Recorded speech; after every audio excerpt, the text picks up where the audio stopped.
Aí, chegamos! Um ótimo dia para você. Hoje é quarta-feira, dia 29 de outubro de 2025. Estamos ao vivo, direto dos estúdios da Rádio Gov, na EBC, em Brasília. E participam do programa de hoje colegas convidados de rádios e portais de norte a sul do país. Bem-vindos todos. E se você chegou agora, fique com a gente. Eu sou Karine Mello e hoje quem vai responder as perguntas é o ministro dos Transportes, Renan Filho. Essa é uma produção da Secretaria de Comunicação Social da Presidência da República em parceria com o Canal Gov, que é apenas uma das muitas emissoras que integram a empresa Brasil de Comunicação. Para você nos acompanhar nessa entrevista, são muitos os caminhos. Pela Rádio Gov, estamos em rede facultativa de rádio para todo o país, mas se você quer nos ouvir e ver, pode nos acompanhar na sua TV no Canal Gov ou pelo nosso YouTube, que é o @canalgov. Você também pode nos assistir pelo site da Agência Gov, agenciagov.ebc.com.br. Lá, além da TV ao vivo e de todos os programas que a gente tem no ar, você também acompanha as principais notícias do governo federal. Outra opção é baixar de graça na loja de aplicativos do seu Android ou iOS o Canal Gov e assistir toda a nossa programação ao vivo bem na palma da sua mão. Olha, em seu terceiro ano sob o comando do ministro Renan Filho, o Ministério dos Transportes comemora a realização de 18 leilões de rodovias e até o final deste ano, mais 4 estão previstos. Aliás, um deles, um novo lote no Paraná, será amanhã. Ao mesmo tempo em que está debruçado na melhoria da infraestrutura rodoviária, o ministro também está bastante empenhado no projeto que democratiza o acesso à carteira de habilitação. Você sabia que o valor médio para tirar uma carteira de motorista pode chegar a R$ 3.215? Esse é o valor médio, mas em alguns estados, algumas capitais, esse valor é bem maior. E uma das consequências disso é que o Brasil tem cerca de 20 milhões de pessoas dirigindo aí sem habilitação. Para reduzir desigualdades e ampliar o acesso, o Ministério dos Transportes está, então, com esse novo projeto de obtenção da CNH que prevê redução de até 80% do custo para categorias A e B, motocicletas e veículos de passeio. Então, a gente vai saber como é que será possível essa redução. São alguns dos destaques da nossa conversa de hoje com o ministro Renan Filho. Obrigada pela presença. Bom dia, ministro. Bom dia, Karine. Que prazer voltar a conversar com vocês aqui no programa Bom Dia, Ministro. Imagina, o prazer é todo nosso e já quero começar falando de Carteira Nacional de Habilitação.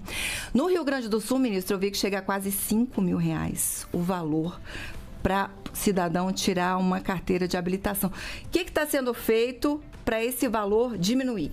É verdade. No Rio Grande do Sul, quando o cidadão vai tirar uma carteira tipo A e B, que permite conduzir com moto e com carro, ele pode chegar ao valor até R$5 mil. É muito caro, as pessoas não conseguem pagar. E esse modelo impeditivo do Brasil levou as pessoas para a ilegalidade, a dirigirem sem carteira. Quando a gente pega lá no Ministério dos Transportes um CPF que possui uma moto, depois a gente olha, se esse mesmo CPF tem CNH, 54% não tem. E tem alguns estados que esse número chega a 70%. Então, assim, só por esse número, 20 milhões de brasileiros dirigem sem carteira. Isso precisa ser resolvido, porque a gente pensa que isso é um problema do mundo todo, mas não é verdade. Em poucos países do mundo, há a obrigatoriedade do cidadão fazer um processo tão burocrático como aqui no Brasil, e é isso que a gente está procurando corrigir. Por que vai reduzir o custo para as pessoas?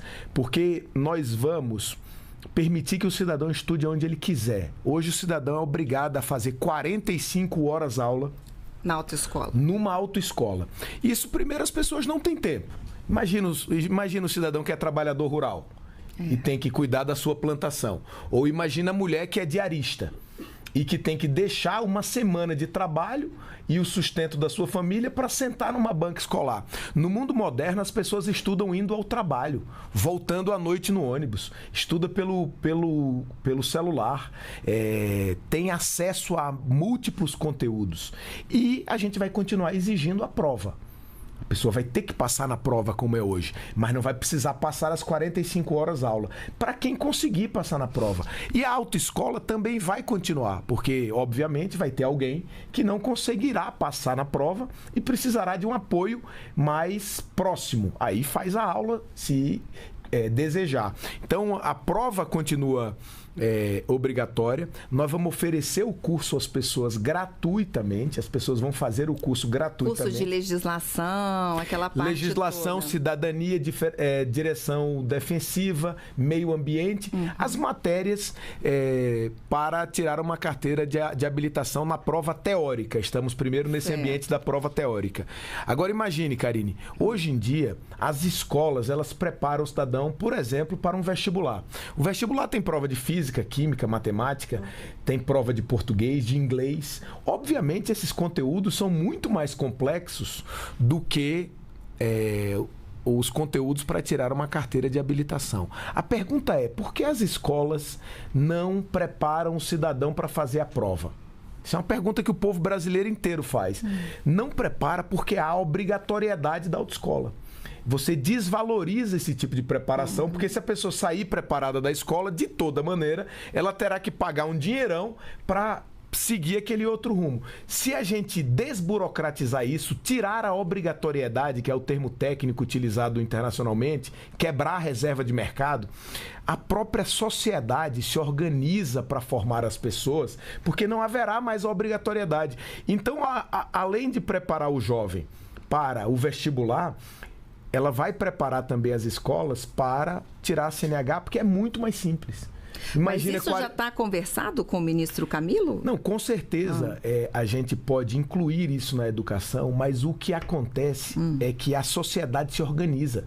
Porque não há obrigatoriedade. A obrigatoriedade, na verdade, ela é um desincentivo. E quando você tira a obrigatoriedade, você gera um incentivo. Então, a sociedade se organiza. A gente precisa deixar a sociedade se organizar para as coisas. O mundo não faz CNH como o Brasil. E aonde tem obrigatoriedade do cumprimento de autoescola, uma educação paralela à educação existente, é muito mais caro. E o modelo mais caro, ele é excludente, porque muita gente é obrigado a dirigir sem carteira, como a gente falou no início do programa. Isso. Então esse é o pior dos trânsitos, porque o cidadão que dirige sem ter ido à autoescola, sem ter feito a prova teórica e sem ter feito a prova prática, o que acontece? Ele está piorando o trânsito, mas ele está fazendo por quê? Porque ele não tem condição de pagar um dinheirão. 5 mil reais custa mais do que 3 salários mínimos. É como se o cidadão tivesse que trabalhar mais do que 3 meses, aquele que ganha um salário mínimo, de um ano para tirar a CNH. E olha que, além de caro, o processo é burocrático. Leva 9 meses, até 9 meses, para tirar uma carteira de motorista. Deixa eu colocar mais um número aqui para as pessoas. 45 horas aulas obrigatórias na autoescola hoje, para o curso teórico. E mais 20 horas aula para tirar prática, para tirar a carteira de moto, e outras 20 de carro. Então, se a pessoa for tirar as duas carteiras, são 85 horas que ela tem que dedicar. Vamos imaginar que uma pessoa possa dedicar 2 horas do seu dia para fazer isso. Isso já levaria mais do que 40 dias de dedicação. Só para isso, mas além disso ele tem que fazer a prova, ele tem que fazer a prova prática, isso leva muitos meses. Então, isso atrapalha muito a vida das pessoas. Não há autoescola em todos os municípios. Quando a gente deseja quebrar a obrigatoriedade, é dar ao cidadão o direito de contratar um outro profissional e de fazer um curso mais rápido, mais simples. Veja que o Brasil é um dos únicos países do mundo, Karine, que não permite a formação em carro automático. As pessoas só podem aprender em carro manual. Por quê? Agora vai poder. Vai poder também aprender em carro automático. Até porque 80% dos carros novos vendidos são automáticos. E assim, a obrigatoriedade, ela impõe uma coisa. Como aquele caminho é obrigatório, ele precisa, entre aspas, se legitimar. E ele se legitima como? Criando a história, a narrativa, que dirigir é muito difícil, que o trânsito é muito complexo. Então, por isso também tem que aprender em carro manual. Tem que pisar na embreagem, passar a marcha, voltar. O teste tem que fazer aquela baliza Talvez você tenha feito baliza para passar no teste. Baliza. Depois você chega no trânsito, é até difícil você encontrar uma baliza. Não tem. Os arquitetos, ao organizar os estacionamentos, eles não fazem baliza, porque eles sabem que as pessoas têm muita dificuldade de parar com baliza. Então, as vagas de garagem, elas são de entrada de frente ou de ré, e as pessoas normalmente organizam o trânsito dessa maneira. Mas a baliza virou uma regra. O mundo não faz isso também. De maneira que a gente vai simplificar o processo, uniformizar o Detran. Imagina só que cada Detran tinha uma prova diferente, teórica, para as pessoas fazerem, demonstrarem que conhece legislação, meio ambiente, direção defensiva e o código e placas de trânsito, essas coisas.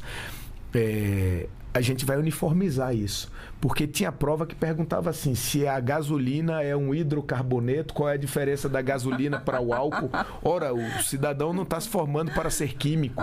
Ele tá buscando ali a CNH para ele dirigir, para levar o filho na escola, para acessar o mercado de trabalho. Então, essas coisas são importantes serem ditas. Vamos falar bastante sobre esse assunto ainda, ministro. Quero dar oportunidade para os colegas também perguntarem sobre isso, mas só mais uma coisinha. Já está chegando? Já está perto da gente ter essa legislação? Nós estamos em consulta pública, a consulta acaba agora no dia 2 e eu espero que ao final da consulta pública a gente reúna todas as contribuições da sociedade, verifique o que pode mesmo funcionar. Obviamente tem gente que defende o modelo atual, que é super excludente, caro, burocrático, né, porque está na reserva de mercado, mas assim, a gente tem muita convicção de que agora, a partir do dia 2, a gente já estará pronto para fazer o debate final desse projeto, que vai ser muito importante para as pessoas. Nós fizemos sondagens de avaliação e o cidadão, de maneira geral, sabe que o modelo atual ele é moroso,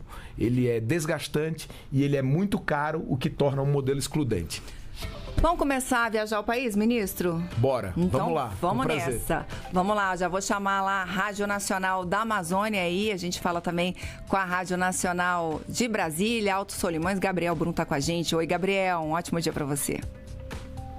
Bom dia, Karine. Bom dia, ministro. Bom dia a todos que estão acompanhando com a gente hoje. Ministro, um dos pontos dessa nova regra para tirar a carteira de motorista seria o fim da obrigatoriedade das aulas práticas, né? Tem uma discussão em torno disso. Instrutores falam que seria pelo menos necessário algumas horas mínimas para corrigir vícios de direção, né? Quando a pessoa aprende a dirigir sozinha. Autoescolas falam em demissões, precarização da formação de condutores. Como é que o senhor avalia essa discussão? É possível rever essa questão da obrigatoriedade? Obrigado. Olha, a obrigatoriedade é exatamente a reserva de mercado que aumenta preço. Então, assim, enfrentar a obrigatoriedade para dar liberdade ao cidadão para escolher é o melhor caminho. Com relação às horas obrigatórias de aula prática, nós estamos discutindo e a tendência é que a gente tenha horas obrigatórias de aula prática. Mas essas horas mínimas de aula prática, o cidadão vai poder escolher como fazê-las. E isso vai facilitar muito a vida do cidadão, porque ele vai poder fazer mais próximo da sua residência e vai também garantir competição no mercado, porque o problema do preço é que mercado sem competição, obviamente o preço sobe.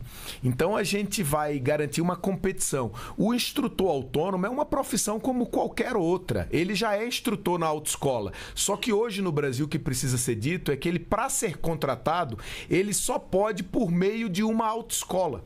É mais ou menos como se fosse assim. Imagine que o cidadão é um enfermeiro, só para tratar de uma outra profissão. Nem enfermeiro formado. Estou falando um técnico em enfermagem. E, obviamente, o técnico em enfermagem, ele aprende a fazer vários serviços de saúde, curativos. Ele aprende a aplicar injeções básicas. E o cidadão vai numa farmácia da ponta perto da casa dele. E ali tem um técnico de enfermagem que aplica uma injeção.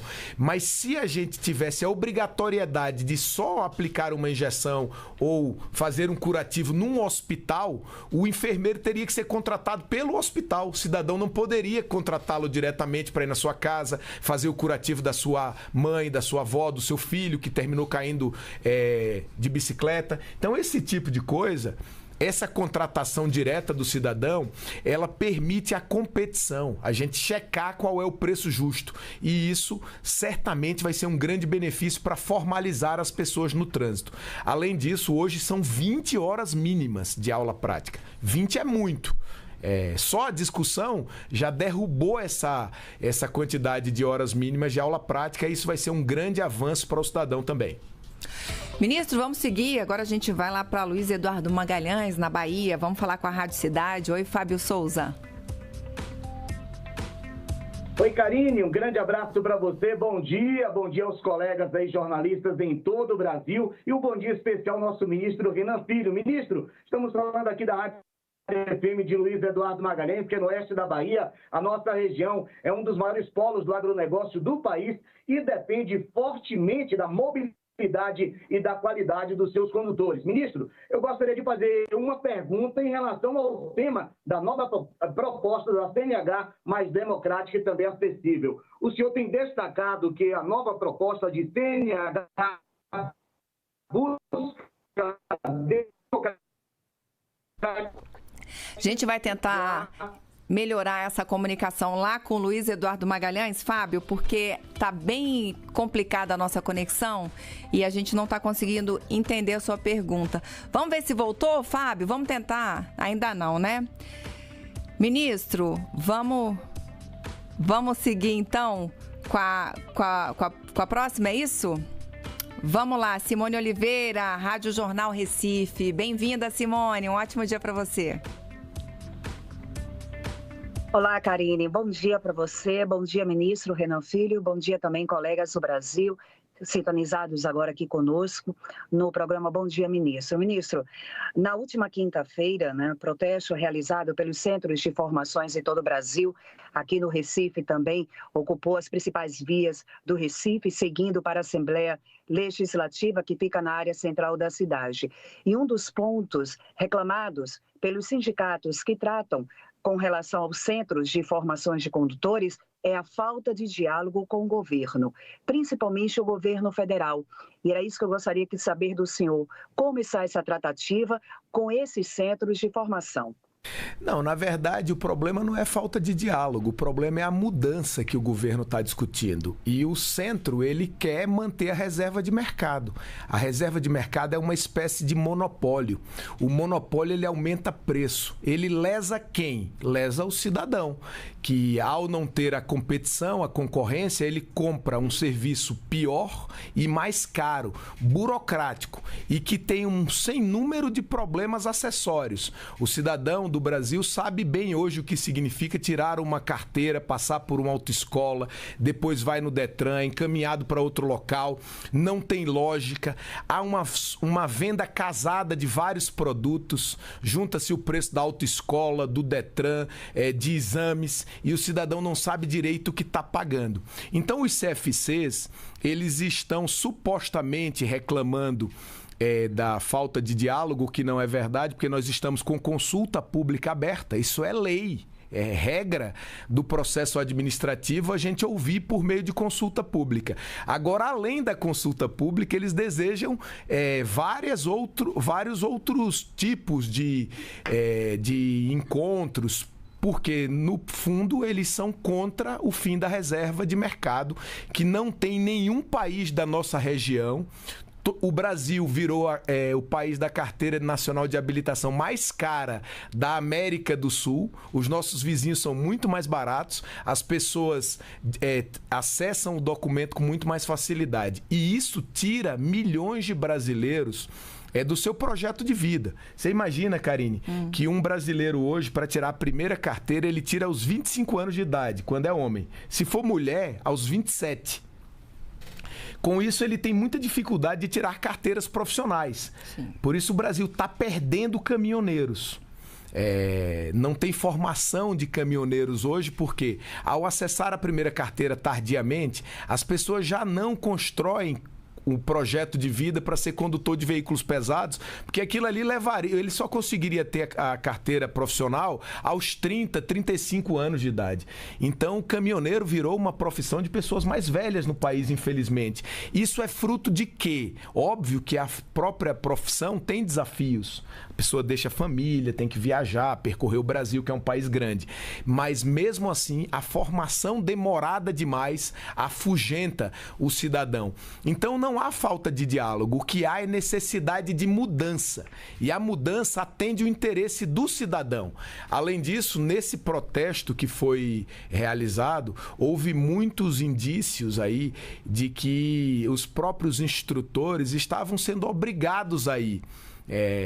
Porque eles estão favoráveis. Eles vão poder trabalhar numa autoescola, vão poder trabalhar diretamente. Veja que hoje, para abrir uma autoescola, Karine, tem lugar que você tem que ter mínimo de veículos. Além de ser caro abrir uma autoescola, tem que ter um mínimo de veículo e um mínimo de moto. Por quê? Porque aí você eleva a barreira da entrada e não há competição. Além disso, o governo determinava qual era o tamanho da sala, quantas carteiras na sala, que tinha que contratar uma empresa para fiscalizar se o cidadão está fazendo o curso teórico. Tudo isso encareceu. Chegou a hora da mudança. É isso que eu tenho defendido. Mudar significa baratear. Baratear significa enfrentar a reserva de mercado.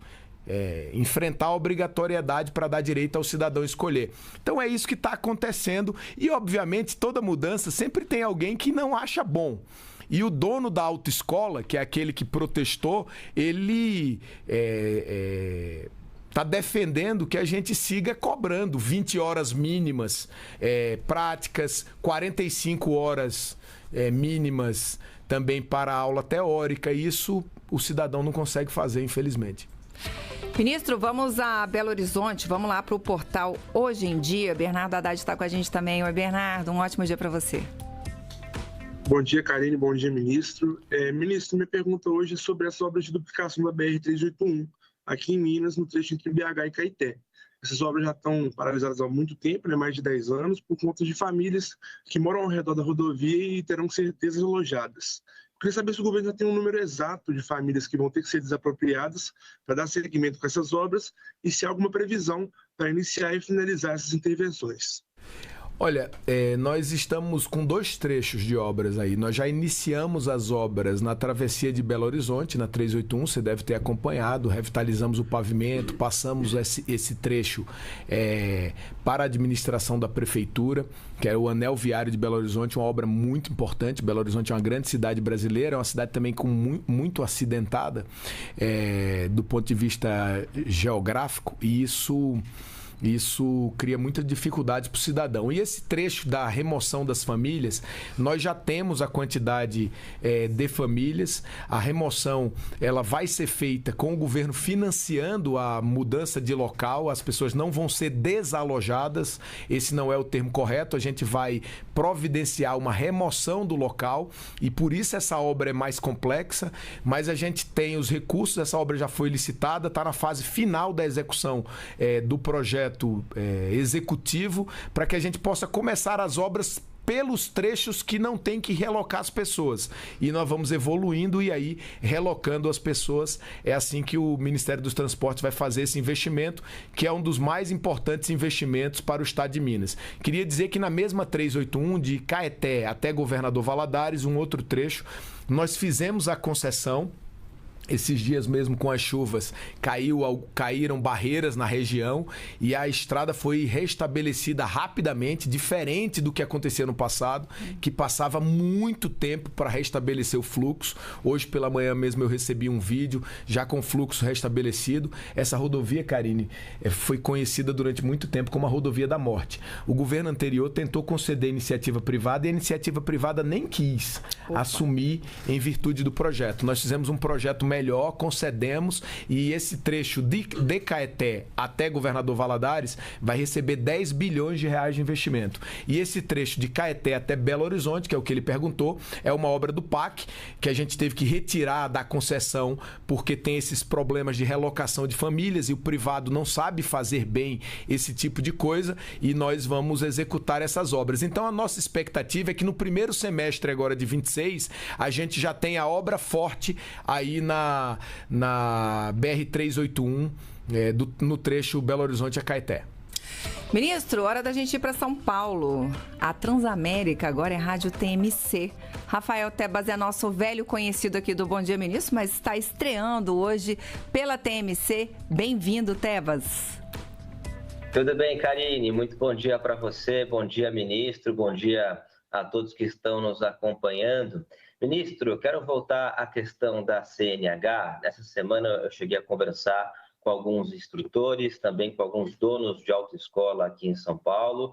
Eles estavam ali fazendo algumas críticas em relação a essa proposta. Alguns instrutores estavam elogiando a proposta do governo federal, mas eu cheguei a escutar de alguns donos de autoescola, ministro, que o governo poderia elaborar um projeto para baratear exatamente o custo das pessoas que pretendem ali tirar a carteira de motorista, mas mantendo as autoescolas, porque eles dizem que vão perder exatamente os empregos e a situação a curto prazo pode ficar complicada em relação a eles. Minha pergunta é essa: poderia haver outra possibilidade de baratear o custo e continuar com as autoescolas? Bom dia, ministro. Rafael, um grande prazer. Muito obrigado pela sua pergunta, cara. E parabéns por ter ouvido aí os dois lados e tá perguntando isso para mim. Eu acho que esse é o papel da imprensa mesmo. Veja bem, a autoescola ela dá emprego sobretudo a instrutor, concorda? E você disse que a autoescola está usando o argumento que vai desempregar o instrutor. E o instrutor está achando o projeto do governo bom. Então isso está com algum problema, Rafael. Na verdade, o que está acontecendo? Quando a gente baixar o preço, mais gente vai tirar a carteira. Porque um impeditivo para as pessoas tirarem a CNH é exatamente o preço alto. Se mais gente vai tirar a carteira, não vai precisar de menos gente trabalhando. Vai precisar de mais gente trabalhando também.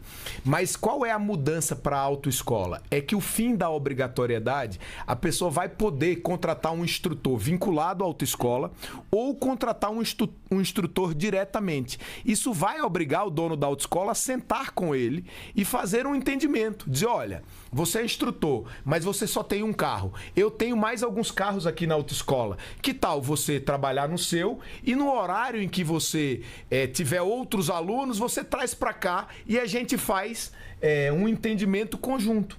Então isso é uma mudança que vai estabelecer um novo mercado. A autoescola, Rafael, deixa eu deixar bem claro, ela não vai acabar. A autoescola vai continuar. O que vai acabar é a obrigatoriedade de contratar a aula prática pela autoescola. O cidadão vai poder escolher, porque ele vai ter um instrutor autônomo. E o instrutor autônomo vai poder dar aula no carro do instrutor autônomo, no carro da pessoa, como é no mundo todo hoje, ou no carro de uma autoescola. Se for o carro da pessoa, ele vai precisar adesivar o carro na hora da aula, com ímãs e com adesivos que são usados internacionalmente. Por isso é que no mundo as carteiras nacionais de habilitações elas são mais baratas do que no Brasil, porque os países facilitam a vida das pessoas. Aqui a gente obriga o cidadão a entrar por uma autoescola e obriga a autoescola a ter um carro permanentemente adesivado, o que é mais caro, obriga uma série de coisas. Então as autoescolas vão permanecer e os instrutores autônomos vão poder fazer uma intermediação entre as pessoas ou ser vinculado a uma autoescola. Agora, obviamente, isso vai valorizar a profissão de instrutor autônomo, porque tem muita gente, tem instrutor autônomo em lugar que não tem autoescola, e isso vai permitir uma competição e uma negociação entre eles. Então, ao dizer que o projeto acaba a autoescola, não é verdade. A gente acaba a obrigatoriedade de contratar as aulas por meio de uma autoescola. O cidadão vai poder escolher tanto na aula prática quanto na aula teórica. Na aula teórica, Karine, nós, governo, vamos oferecer o curso. Mas você imagina que uma pessoa deseja contratar a sua vizinha, que é professora particular, e ela também resolveu agora, a partir de agora, dar aula para quem quer fazer a prova da autoescola. Qual é o problema? Ela contratar uma professora ali, porque depois ela vai ter que passar na prova. Vai ter que passar na prova. Então, assim, no Brasil, convencionou-se entender que as autoescolas é que educam. Ora, quem educa as pessoas são as famílias. É a escola formal ao longo da vida. O cidadão entra na creche. Eu fiz uma conta, finalizando aqui a resposta do Rafael, ele entra na creche, faz o ensino básico, depois ele chega no ensino médio ali, aos 15 anos. Aos 15 anos, ele faz quase 4.500, mais de 4.500 horas aula na escola formal. Por que ele não pode, nesse meio mundo de 4.500 horas, se preparar também para fazer um teste a mais? Esse é que é o novo mundo que a gente deseja construir para facilitar a vida do cidadão. E a obrigatoriedade, Rafael, finalizo aí, ela é um desestímulo. Tudo que é feito na educação, na família, não vale nada, porque o cidadão obrigatoriamente vai ter que contratar um produto. Por que ele vai se preparar para isso? Então essa discussão, ela é uma discussão que muda o paradigma. Vale dizer, só para finalizar aqui a sua resposta, a Karine me pediu no começo aqui para eu ser breve, mas é um tema complexo. Sim. E assim, ó, os países do mundo onde havia a obrigatoriedade estão tirando, porque ficou impeditivo o modelo. A França fez isso, a Alemanha está fazendo, Portugal está fazendo e o Brasil está fazendo. E todo mundo de origem anglo-saxã não tem. Não tem na Inglaterra, na Índia, não tem no Canadá, nos Estados Unidos, no México, e nenhum dos nossos vizinhos aqui da América do Sul, que são países mais parecidos com a gente. Portanto, todos eles têm a habilitação mais barata que o Brasil. Ministro, eu já vou chamar o Rio Grande do Sul, mas eu queria que o senhor me respondesse bem rapidinho a seguinte questão que eu fiquei aqui na cabeça. Vamos dizer que eu aprenda com meu pai, tá? Meu pai tá ali me ensinando. Seu pai não vai poder lhe ensinar, só se ele for instrutor. Meu pai não pode me ensinar. Não posso aprender com alguém da família. Não, por quê? Porque o instrutor, ele vai precisar ter uma formação. Tem muitos países do mundo, pode, Karine, mas aqui no Brasil, no nosso modelo, isso chama formação por leigo, do ponto de vista técnico, né?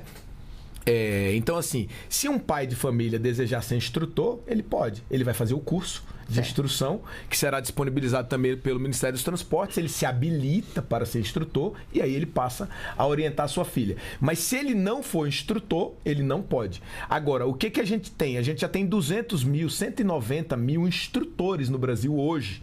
Então, essas pessoas vão passar automaticamente. E outras vão poder se formar na instrução. Então, com mais pessoas se formando, a gente vai ter competição.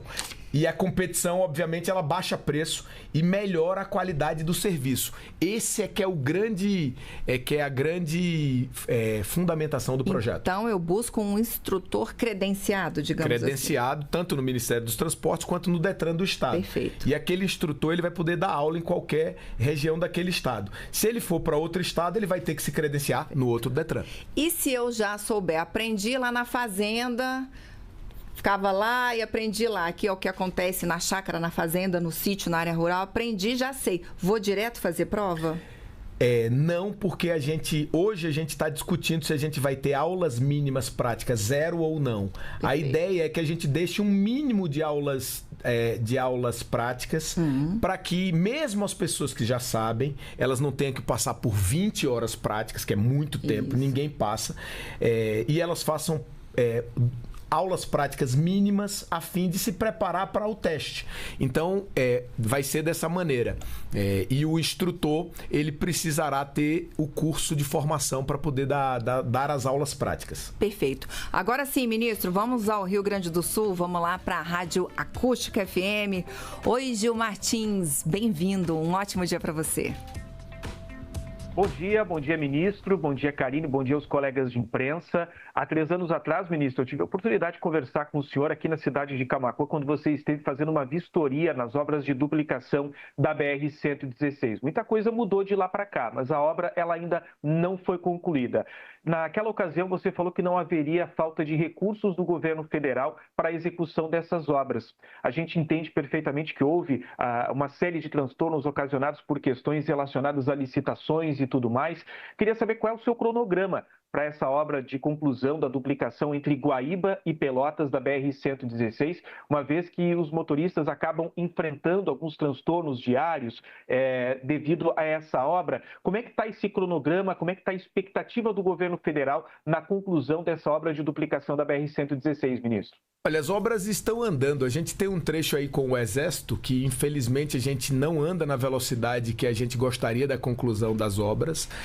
Aquele trecho da ponte sobre o rio Camaquã, a duplicação e outros trechos. Mas, assim, nós avançamos bastante. Tem uma finalização. Não há falta de recursos, tá? Não há falta de recursos. Ao contrário, o governo do presidente Lula multiplicou por 5 o volume de recursos para a duplicação da BR-116 e a gente vai avançar até o final do ano, e a expectativa é que no ano de 26 a gente consiga se aproximar da conclusão dessa obra. Outro assunto muito importante para a BR-116, para o sul do estado, de Porto Alegre em direção a Pelotas, é a concessão, que está se encerrando a concessão, e esse pedágio aí, ele é o pedágio mais caro da região sul do país, um dos mais caros do país, e vai ser revisto. O governo federal vai fazer uma nova concessão que vai baratear para o cidadão que trafega para o sul do estado do Rio Grande do Sul e recolher novos investimentos privados, o que certamente vai acelerar as obras no estado inteiro.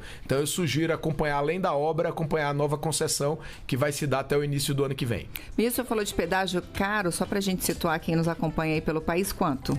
Esse lá é próximo de R$20. Essa concessão foi feita pelo governo estadual no passado e foi absolvida pelo governo federal. Por isso ela ficou muito cara. Não é a regra do governo federal, que tem pedágios bem mais baratos do que os realizados pelos governos estaduais.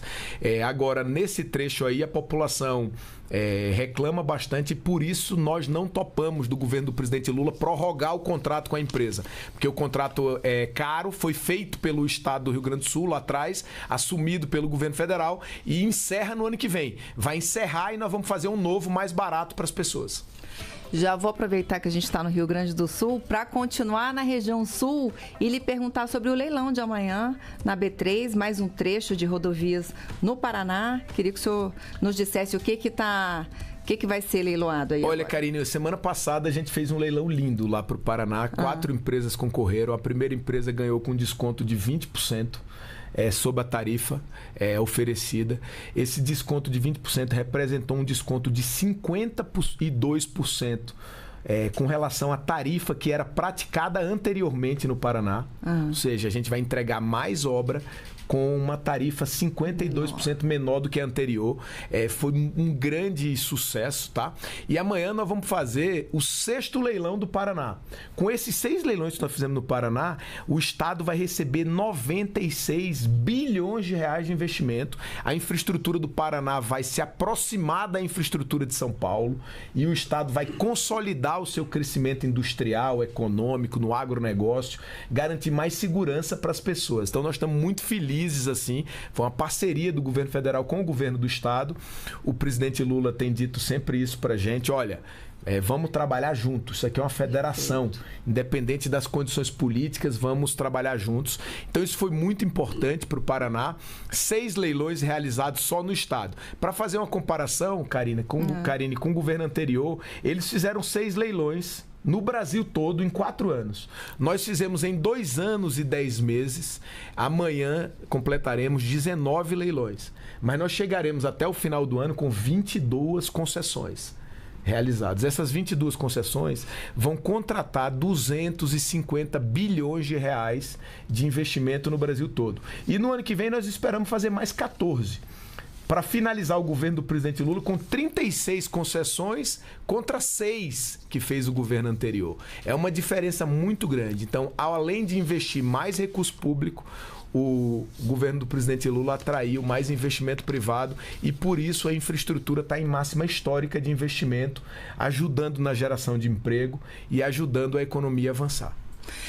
Importantíssimo, ministro. Vamos seguir, Malu. Vamos lá com a Rádio Clube de Parintins. O Márcio Costa está com a gente. Oi, Márcio, um ótimo dia. Muito bom dia, ministro Renan. Sou Márcio Costa, da Rádio Clube de Parintins, do portal ampauta.com.br. Ministro, quero falar sobre a BR-319, uma via extremamente importante que pode dar ligação do Amazonas e da região com o resto do país, mas há décadas está com um problema sério de trafegabilidade naquele trecho do meio. Inclusive, há um compromisso público do presidente Lula para resolver esse problema e eu quero que o senhor fale para a gente como é que estão os projetos do Ministério do Transporte para a questão BR-319. Olha, Márcio, um grande prazer falar contigo. O legal aqui do Bom Dia Ministro é que a gente viaja do Rio Grande do Sul para o Amazonas rapidinho aqui, né? Faz uma viagem grande na nossa cabeça. A BR-319, há muitos anos, como você falou, não caía asfalto novo. Nós estamos asfaltando a BR-319. No governo passado, caíram as pontes de madeira daí. Nós construímos as pontes definitivas. Ponte sobre o Rio Curuçá, por exemplo, né? E estamos terminando agora a ponte sobre o Rio Altaz Mirim, que também vai ser muito importante. Nós vamos entregar agora em novembro a ponte pronta. E o trecho do meio, que é o trecho que tem o licenciamento ambiental questionado do ponto de vista legal, a gente fez um entendimento com o Ministério do Meio Ambiente, estamos discutindo com o STJ para a gente garantir a licença das pontes e depois para o asfaltamento da BR-319. Então é sim compromisso do presidente Lula asfaltar a BR-319 com, obviamente, as condições ambientais respeitadas, com passagem de fauna superior, inferior, com a rodovia vistoriada para que não haja a entrada de maquinários pesados naquela área.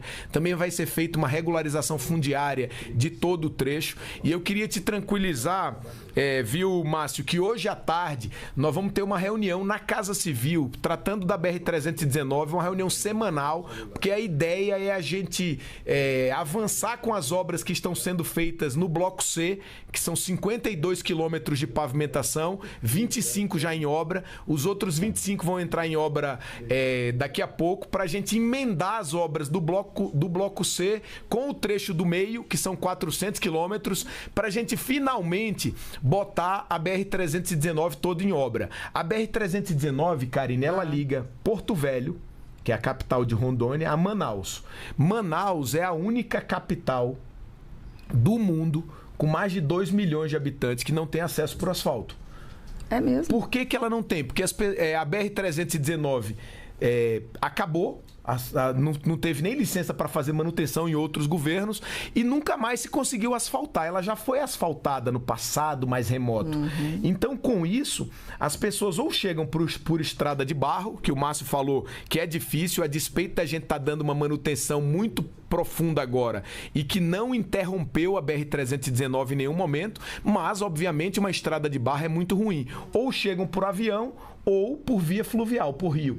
Então, assim, asfaltar esse trecho com segurança ambiental, que não estimule a devastação, obviamente, é muito importante, porque é dar ao povo manauara, que é o povo de Manaus, o direito de ir e vir por uma via asfaltada. E toda cidade grande do mundo tem esse direito. Manaus também precisa ter. E esse é o compromisso do presidente Lula e eu estou trabalhando por isso. Eu, o ministro Rui Costa, queria destacar também o trabalho dos senadores Eduardo Braga e Omar Aziz, que tem ajudado muito para que a gente bote a BR-319 em obra. Que são senadores do Amazonas, inclusive. Exatamente. Né, ministro?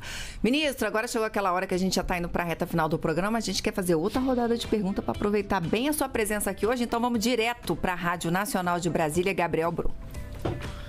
Ministro, eu queria saber como que está a construção da nova ponte entre Tocantins e Maranhão, na BR-226, aquela que vai substituir a ponte Juscelino Kubitschek, que caiu no ano passado. Como que estão as obras? Dá para terminar esse ano ainda?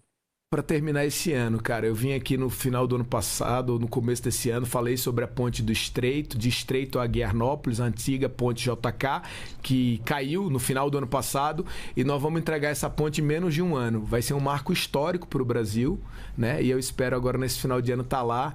Eu vou fazer uma viagem para a COP, Karine, e queria aproveitar a sua pergunta, Brum, para dizer que eu vou de caminhão lá para a COP. Ah, é? Saindo da onde? Saindo de Brasília, até Belém.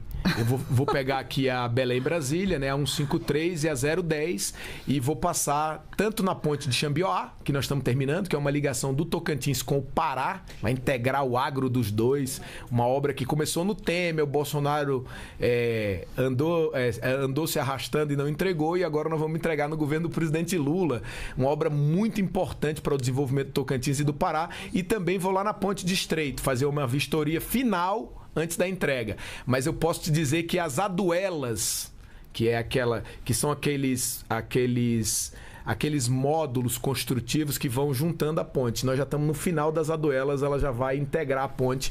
Então, assim, uma marca muito forte, porque aquela primeira ponte JK, quando foi construída, ela levou muitos anos para ficar pronta.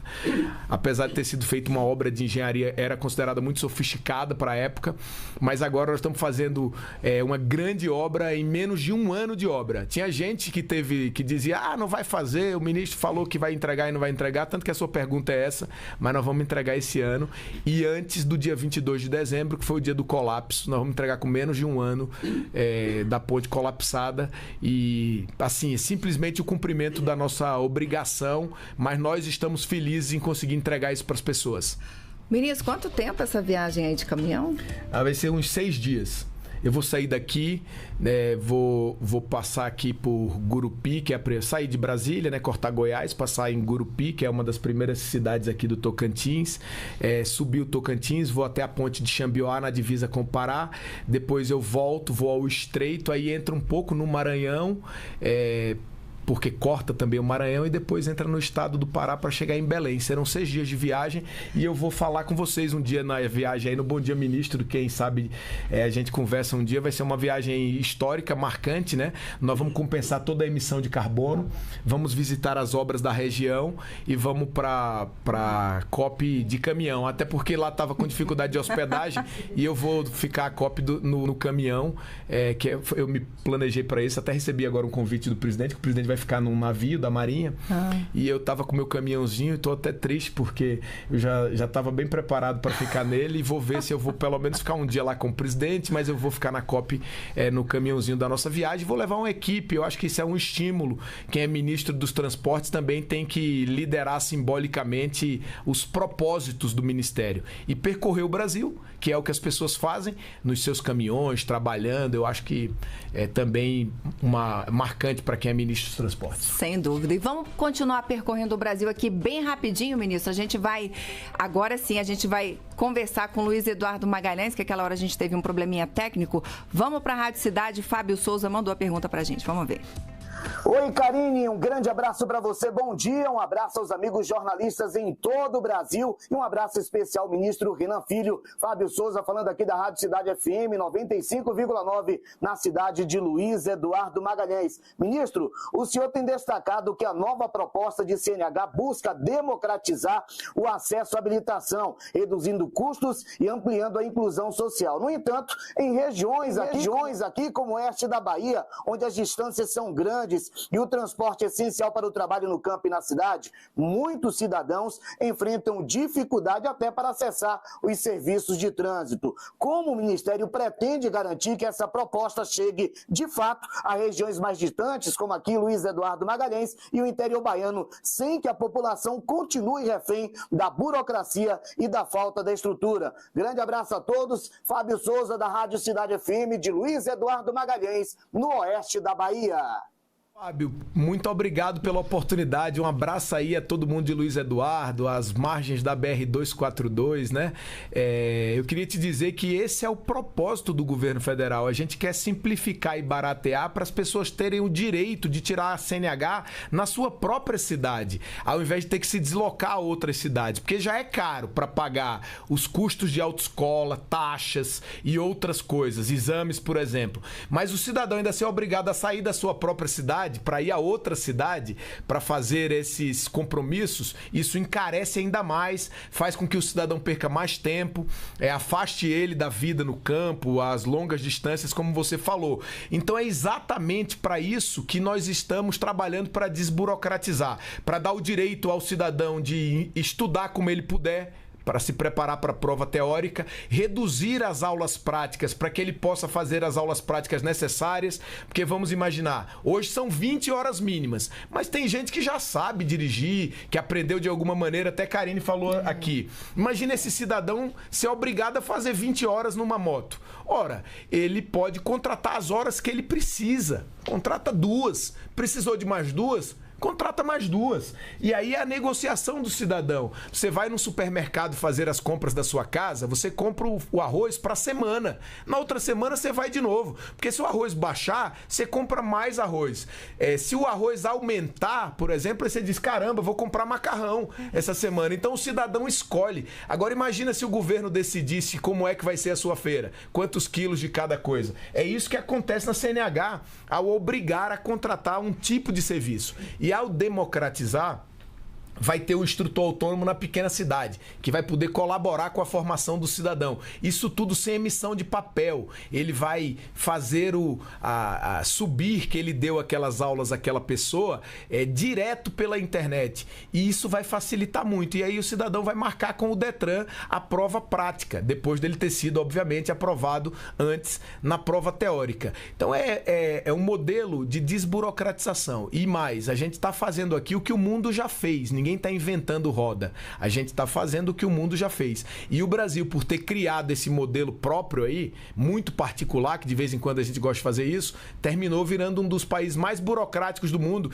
Então, certamente aí na sua região, muita gente dirige, especialmente motos sem carteira, porque pelas dificuldades que você próprio apresentou. O que a gente deseja é mudar isso, é trazer um novo modelo que facilite a vida do cidadão, garanta a habilitação, facilite o acesso ao mercado de trabalho.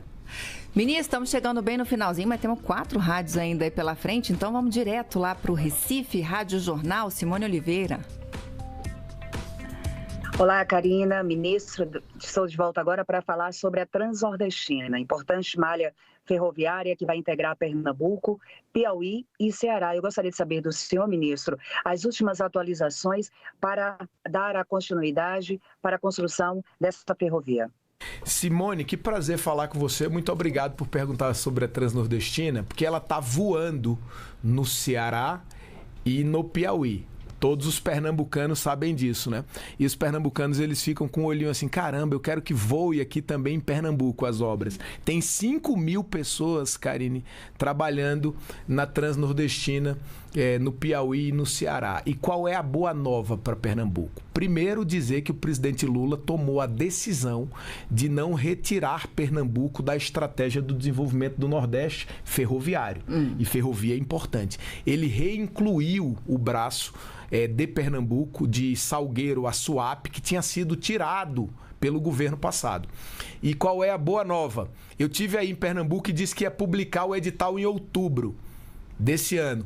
E na sexta-feira eu vou publicar o edital de licitação do trecho de Pernambuco da Ferrovia Transnordestina. Então todo mundo está feliz aqui no Ministério. Eu convidei todas as lideranças políticas do estado de Pernambuco. Nós vamos fazer por videoconferência para facilitar a junção de todo mundo, porque é ainda a publicação do edital, mas no dia que o contrato tiver assinado, depois da licitação feita, aí eu vou estar presente aí em Pernambuco para a gente dar ordem de serviço para retomar as obras da Transnordestina em Pernambuco. Um presidente pernambucano jamais poderia deixar a Transnordestina sem passar por Pernambuco. Então, obrigado pela pergunta, Simone, pela oportunidade de divulgar que na sexta-feira nós vamos publicar o edital de licitação da Ferrovia Transnordestina no braço Salgueiro ao Porto de Suape. De volta a Belo Horizonte, Portal Hoje em Dia, Bernardo Haddad. Bom dia, ministro. Minha pergunta agora é sobre a Fernão Dias, no trecho entre BH e São Paulo. Na semana passada, o governo assinou um novo contrato de concessão e também anunciou 15 bilhões em investimentos para algumas melhorias logísticas na via. Eu queria saber quais melhorias vão ser essas e se já tem alguma concessionária interessada nesse leilão. Tem sim, a expectativa é que tenha disputa no leilão, é um leilão de otimização, né? A gente está revendo o contrato com a concessionária anterior, tem novos parâmetros, né? Novo prazo, nova tarifa e novas obras, como você falou aí, 15 bilhões. Nós vamos recuperar o pavimento, porque a Fernão Dias está com pavimento muito ruim. A Fernão Dias é a BR-381 na ligação Belo Horizonte a São Paulo, capital. Cheio de caminhão, né? Muito caminhão, muita gente, uma das rodovias mais importantes do país. Então, nós vamos ter um leilão bem sucedido e vamos fazer várias obras de integração com as cidades, terceiras faixas, mas, sobretudo, melhorar o pavimento da Fernão Dias, que entre as grandes rodovias do país, talvez seja uma das que está com mais dificuldade e que vai ser muito importante a revisão desse contrato, porque ele tinha mais 9 anos, Karine, sem investimento. Então, a gente reviu isso, o TCU autorizou na semana passada, como você disse, e a expectativa é que a gente leve a leilão para que esses investimentos beneficiem a região inteira. São Paulo, Rádio TMC, Rafael Tebas. Ministro, no Congresso Nacional, vários projetos tratam da questão da CNH, da autoescola. Vocês têm conversado com os parlamentares para depois não ter nenhum tipo de estresse sobre essa questão também? O Congresso Nacional ele tem legitimidade para legislar, independente de qualquer projeto. O nosso projeto trata de uma resolução, porque a obrigatoriedade ela não é lei. Ela é imposta ao povo brasileiro por uma resolução. Eu também sou parlamentar, eu sou senador da República por Alagoas e já fui deputado federal. Então, obviamente, o Congresso ele pode sempre participar, ele pode legislar, mas tem que conversar com as pessoas, porque garantir obrigatoriedade significa preço caro. E as pessoas não querem o Congresso encarecendo serviços, as pessoas querem o Congresso facilitando, barateando, melhorando o trânsito, incluindo. E é isso que eu tenho discutido com eles. Obviamente, o parlamento é diferente do Poder Executivo, porque o Poder Executivo ele trata para a maioria da população. E no parlamento tem pessoas que representam segmentos da sociedade. Então, há pensamentos diferentes, certamente, no Congresso, mas assim, o Congresso sempre tem condição de legislar e de colaborar, decidir. O que o governo está propondo é um projeto bom para as pessoas, para simplificar o processo de habilitação, para melhorar o trânsito brasileiro. Ministro, temos uma rádio ainda, mas eu quero aproveitar isso para a gente deixar bem claro para quem nos ouve, quem nos assiste. Então, não é uma proposta que vai passar pelo Congresso. É uma resolução, está aberta a consulta pública até o dia 2, como o senhor disse aqui. Vamos colocar aí, Malu, o site para as contribuições é o Brasil Mais Participativo, gov.br. Participa Mais Brasil. Mais de uma plataforma estão recebendo contribuições, mas a gente vai colocar aí na tela o Participa Mais Brasil, já está na sua tela, gov.br/Participa Mais Brasil. Pode deixar sua contribuição lá, como o ministro ressaltou, até o dia 2. E aí, o CONTRAN, Conselho Nacional de Trânsito, vai avaliar, vamos explicar, ministro, vai avaliar essas contribuições? Como é que é? Às vezes as pessoas se preocupam um pouco, porque se o projeto fosse para o Congresso Nacional, as pessoas ficam achando que demora, e tem muita gente esperando para tirar a sua carteira. Sim. Entende, Karine? Que isso se relaciona com a vida real.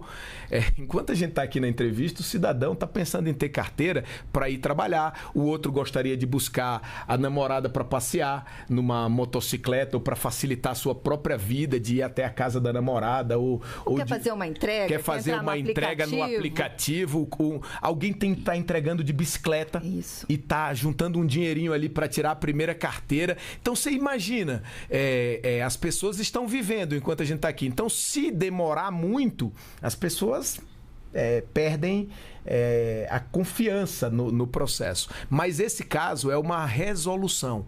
Não é a lei que obriga o cidadão a seguir esse caminho, esse fluxo. É uma resolução do CONTRAN. O CONTRAN é um conselho de ministros. E o que a gente está alterando com essa consulta pública é a resolução. Nós não estamos alterando a lei. Nós estamos alterando a resolução. Por isso, é uma deliberação do CONTRAN que pode ocorrer ainda em novembro e, ocorrendo, levaria as mudanças, o que não substitui o trabalho do Congresso Nacional, obviamente. E deve estar valendo esse ano ainda? Sim, a ideia é que valha esse ano. Maravilha. Então, ministro, vamos fechar o nosso giro com as rádios lá com Camaquã, no Rio Grande do Sul, com a Rádio Acústica FM Gil Martins. Tá fechado o seu áudio, Gil? Desculpe. Agora sim. Vamos lá. Ministro, tem ganho uma grande repercussão aqui no estado do Rio Grande do Sul as discussões em termos das ferrovias no estado do Rio Grande do Sul. A queixa é que nós temos um número bem pequeno de ferrovias aqui no nosso estado. E a pergunta é a seguinte: há algum tipo de análise por parte do governo federal para que se possa investir nesse meio de transporte? Porque acredita-se que desta maneira nós teríamos, né, uma menor deterioração das estradas federais aqui no estado do Rio Grande do Sul, menor preço do frete. Há algum tipo de análise por parte do governo federal? Sim, nós estamos estudando o novo contrato para a Malha Sul, né, que atende tanto ao Rio Grande do Sul quanto a Santa Catarina e o estado do Paraná. A remodelagem, ela está sendo fechado o modelo econômico para verificar se precisará de aporte público federal para revitalizar, restituir redes. O Rio Grande do Sul tem uma rede muito antiga que passa dentro das cidades, sobe serra e desce serra, que não dialoga com a nova tendência, sobretudo para carga, que é a ferrovia que você se refere mais para tirar caminhão da estrada. Carga, aí no Rio Grande do Sul, melhor colocando, né? Acho que falei Pernambuco, não sei. Aí no Rio Grande do Sul, porque eu estava falando da ferrovia transnordestina, a gente precisaria ligar o oeste do estado, sobretudo ao Porto de Rio Grande. Essa é a grande avaliação que está sendo feita e verificar como pode se aproveitar a malha existente e fazer esse debate. Eu espero ainda, como ministro dos Transportes, encaminhar uma solução para que em 26, nas eleições também, a gente discuta o melhor desenvolvimento ferroviário do sul do Brasil. Eu acho que é uma grande agenda, tá? Uma agenda muito importante que foi postergada ao longo dos últimos anos. E eu tenho dito ao governador Eduardo, ao governador Jorginho e ao governador Ratinho, conversando com eles todos, que algumas regiões do Brasil, o Nordeste, o Centro-Oeste, o Sudeste, já estão dando soluções para as suas malhas. E a solução para o Sul do Brasil é imperiosa agora, sobretudo à luz dessas grandes catástrofes que atingiram o estado, destruíram, sobretudo no Rio Grande do Sul, parte da infraestrutura, e isso precisa ser discutido. Uma infraestrutura mais resiliente, que permita o avanço econômico do estado e que esteja inserida essa discussão nesse debate de 26, para que as pessoas saibam quais são os projetos de cada campo e o que ele deseja fazer para a infraestrutura do estado, porque com melhor infraestrutura, como você disse, o estado tem mais possibilidade de se desenvolver. Ontem mesmo eu estava num evento da Abeólica, lá no estado de São Paulo, discutindo a geração de energia eólica aí no Rio Grande do Sul, que tem crescido muito. O Rio Grande do Sul é do sul do Brasil, o estado tem o maior potencial. É o Nordeste e o Rio Grande do Sul, os extremos do Brasil. Então essa é uma vertente para o desenvolvimento do estado. O desenvolvimento ferroviário também. E a reconstrução que o governo federal fez a partir da grande catástrofe aí, também ajudou muito o estado a encontrar um rumo pós aquelas grandes chuvas. E eu acredito que você está certo, a gente precisa finalizar esse processo aí da Malha Sul, e ela é muito importante para toda a região, especialmente para o Rio Grande. Muito obrigado pela pergunta.